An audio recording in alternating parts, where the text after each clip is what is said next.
3월 15일 금요일 새벽입니다. 오늘 같이 기도하실 말씀은 마가복음 11장 27절에서 33절까지 말씀입니다. 그 중에 29절 30절입니다. 예수께서 이르시되 나도 한 말을 너희에게 물으리니 대답하라. 그리하면 나도 무슨 권위로 이런 일을 하는지 이르리라. 요한의 세례가 하늘로부터냐 사람으로부터냐 내게 대답하라. 오늘 말씀은 예수님께서 예루살렘에 올라가신 다음 성전에서 이렇게 기도하는 집이라 너희가 강도의 소굴을 만들었다, 이런 말씀하시는 것을 듣고 사람들이 기이하게 생각을 하죠. 도대체 누군데 저런 소리를 하느냐, 이렇게 의문을 갖기 시작하였습니다. 사실은 갈릴리에서 예루살렘으로 오는 길에서도 무슨 일을 하든지 무슨 말씀을 하든지 사람들이 놀랄 수밖에 없었습니다. 귀신이 떠나가기도 하고 보지 못하는 자가 앞을 보기도 하고 무슨 말씀 무슨 행동을 하든지 예수님께서 하시는 일은 세상 사람들의 눈에는 특별할 수밖에 없었던 것이지요. 성전에 와서도 이렇게 아무 허락도 받지 않고 하나님 말씀을 가르치기도 하고 이런 것을 보고 사람들이 이의 제기를 하게 된 것입니다. 당신 누구냐? 이런 생각을 하기 때문이죠. 예수님께서 어떻게 하는 말씀이나 가르치는 말씀이나 행동 가운데 하나님을 나타내는 특별한 역사가 있었을까? 첫째는 하나님께서 주신 권위가 함께 하기 때문이죠. 28절에 보시면 이르되 무슨 권위로 이런 일을 하느냐? 누가 이런 권위를 주었느냐? 사실은 사람들도 예수님께서 하시는 일의 권위의 출처가 어딘지를 알고 있지요. 그러나 받아들이고 인정할 수가 없었던 것입니다. 권위라고 하는 것 자체가 하나님으로부터라는 뜻이기 때문이죠. 무슨 권위로 이런 일을 하느냐? 그 말에는 이미 그 권위가 대단하다, 하나님으로부터 온 것이 아니면 이런 것이 이루어질 수 없다 하는 것을 보고 느끼고 알고 있었습니다. 그래서 이런 권위가 어디서 나타났느냐 말에는 이미 이것은 하나님께로부터 온 것이 아니면 아무것도 나타날 수 없는 그런 것이다. 그래서 이것은 틀림없이 하나님께서 하시는 일과 같은 것이다 하는 거죠. 그런데 모양은 권위인데 그 역사하시는 사람은 받아들일 수가 없었던 것이죠. 일이나 말씀과 지혜는 하늘에서 온 것인데 예수님을 받아들일 수 없는 것입니다. 그래서 이 권위가 어디냐라고 묻는 거죠. 그래서 예수님께서 요한의 세례가 하늘로부터냐 사람으로부터냐 먼저 대답하라는 거죠. 요한은 당시에 참 선지자로 하나님께서 주의 길을 예비하라고 하신 특별한 예언자인 것을 사람들이 다 인정하였습니다. 그래서 각처에서 요단강에 나와서 세례 요한으로부터 세례를 받죠. 사람들도 세례 요한은 특별한 사람인 것을 알았습니다. 그래서 그의 세례 권위를 인정했지요. 그러나 예수님께서 요한의 세례가 하늘로부터냐 사람으로부터냐 하고 물을 때 하늘로부터라고 말을 할 수가 없는 것이죠.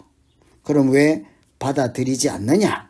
이렇게 얘기할 것이고, 만일 이게 하늘에서 온 것이 아닙니다라고 한다면 세례 요한을 지지하고 인정하고 하늘로부터 온 권위로 일하는 것을 아는 사람들로부터 그들이 혼쭐이 날 것입니다. 그 말은 세례 요한의 권위가 하늘나라에서 온 것임을 알고 부인할 수 없는 사실은 이렇게 노출한 것이죠. 이미 사람들은 예수님의 권위가 하늘에서 온 것인 것을 이미 알고 있었습니다. 권위가 어디서 왔느냐고 묻는 자체가 대단한 권위요. 보지도 못했던 권위요. 예수님께서 하시는 말씀은 사람에게서 나온 것이 아닌 것을 알므로 어디서 나왔냐고 묻거든요. 그런데 권위만 따지면 하늘에서 온 것이 틀림없는데 너 누구냐 하는 것입니다. 당신 누구요? 메시아로 받아들일 수 없다는 것입니다. 이처럼 예수님께서 하시는 일 말씀에는 하나님의 권위가 뒤에 배경이 되어 있었습니다. 하나님으로부터 나온 것들이 예수님을 통해서 세상에 선포되어졌습니다. 우리도 마찬가지입니다. 하나님의 권위와 권세가 아니고서는 우리가 아무것도 할 수 없는 존재이죠. 그래서 두 번째 생각할 것은 예수님은 하늘로부터 받은 권위를 제자들에게도 주십니다. 31절에 보시면 그들이 서로 의논하여 이르되 만일 하늘로부터라 하면 어찌하여 그를 믿지 아니하였느냐 할 것이다. 그들의 생각과 의논이죠. 하늘로부터 온 것이 아니라고 하면 문제가 된다는 것을 안다는 거예요. 이미 그들은 권위가 하늘나라에서 온 것, 하나님으로부터 받은 것 안다는 거죠. 그것이 누구의 권위입니까? 세례 요한의 권위. 세례 요한을 통해서 나타나는 일들이 하나님께서 주신 능력과 권세가 있는 것임을 안다는 얘기죠. 이 말 속에는 하나님께서 예수 그리스도뿐만 아니라 믿는 자에게도 하늘나라의 권세를 주신다는 거죠.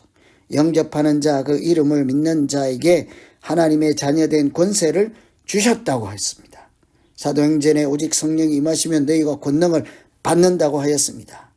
그러니 예수님만 하나님의 권력, 능력과 권위로 일하시는 것이 아니라 너희가 나보다 더 한 일도 할 것이라고 하신 것처럼 예수님께서 제자들을 보내실 때는 항상 그들에게 권세를 주셨다라고 하신 말씀처럼 제자들도 복음을 전하든 말씀을 전하든 무엇을 하든지 그들에게 하나님께서 뒷배경이 되고 역사하시는 은혜가 나타나게 하신다는 것이죠.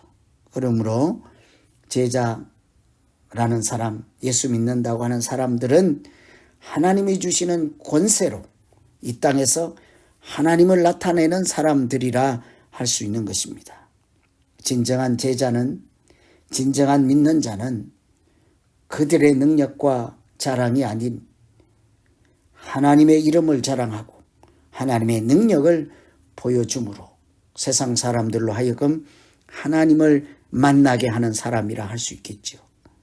그래서 오늘은 예수님께서 하시는 일, 말씀 무엇이든지 간에 하나님의 권세가 나타난 것은 하나님께서 그 독생자 예수 그리스도에게 성령의 능력과 권세, 성령이 임하심으로 나타나는 일들, 당연히 다른 말로 하면 하나님의 권세가 나타나게 하셨기 때문입니다.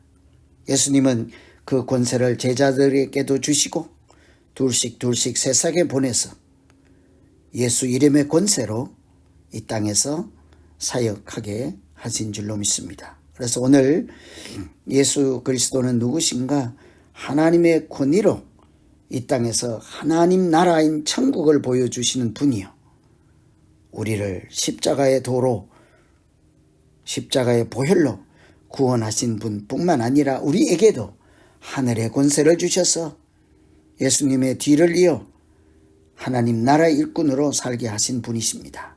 이 사실을 깊이 명심하고 오늘 같이 한번 각자의 믿음을 돌아보며 기도하시면 되겠습니다. 하나님 아버지, 예수님께서 하시는 말씀과 지혜와 모든 병을 고치고 악한 것이 떠나가게 하는 것들에게 그 뒤에는 하나님의 능력과 하나님의 권세가 있었음을 부인하지 않게 하시고 우리가 믿음으로 예수님이 하시는 모든 가르치고 전파하고 고치는 일에 하나님께서 함께 계신 그 사실을 우리가 영적인 눈으로 보게 하시고 영적인 귀로 듣게 하시고 우리의 마음으로 영접하게 하여서 하나님 자녀에게 주시는 하늘의 권세를 가지고 믿음 생활하는 우리 모두 되게 하여 주시옵소서. 예수님께서 제자들을 보내실 때 권능을 주시고 성령이 임하실 때 받는 권세를 가지고 그들도 이 땅에 나아가서 땅끝까지 복음을 전파하게 하신 줄로 믿사옵니다. 우리 믿는 자들이 하나님의 역사가 나타나는 믿음 되게 하시고 하나님의 권위가 나타나는 신앙생활이 되게 하여 주시옵소서. 예수님 이름으로 기도하옵나이다. 아멘.